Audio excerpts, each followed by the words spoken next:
তারা উন্নতি হবে এবং মানুষকে সেবা দিয়ে কিন্তু একটা স্বাবলম্বী হবে না, এটা হবে।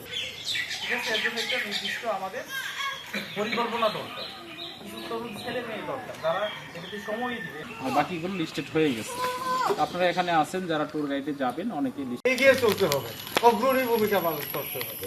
সেই জন্য আমরা বলতেছি যে এই শেরপুর জেলায় একটা হোম ট্যুরিজম গড়ে উঠুক, সেখানে আমাদের 20-40 জন আবার কথা বলতে শিখুক, মানুষকে আবার শেরপুর জেলার টোটাল অবস্থানটা সংক্ষেপে হলো উপস্থাপন করতে শিখুক। শেরপুর জেলায় তো পর্যটনের বিশাল একটা সম্ভাবনা রয়ে গেছে।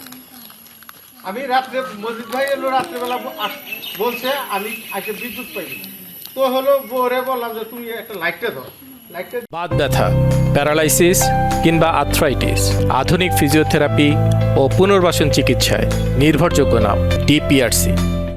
ইসিবন যদি নাং যদি এত ইসে বেগাল জায়গাनि মধ্যে ফাইনা ফাইকে তো নাইলাম না এসং নাং তার পোশাক দङ লেফেন যদি এত অনেক বানাইন লাগি না বানাইকে ফালনে লাগি না আবার আতানে ওই যে পাঙা যদি দङ ওই যে পোশাক যা আতা মানু ওদানে ফাল মানু এখন পুষ ভাষাটি বলে আমি পুষ ভাষাটি কিছু বলছি না বাংলাতে।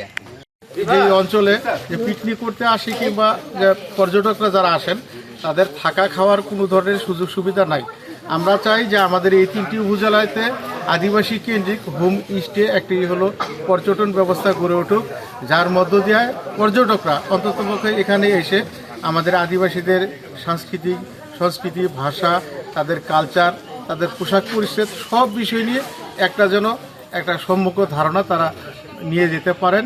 এই বিষয়ে আমরা আজকের এই হোম স্টে ট্যুরিজম গড়ে উঠবার জন্য প্রাথমিক পর্যায়ে কমিউনিটি পর্যায়ে এই আলোচনা আমরা আজকে শুরু করছি।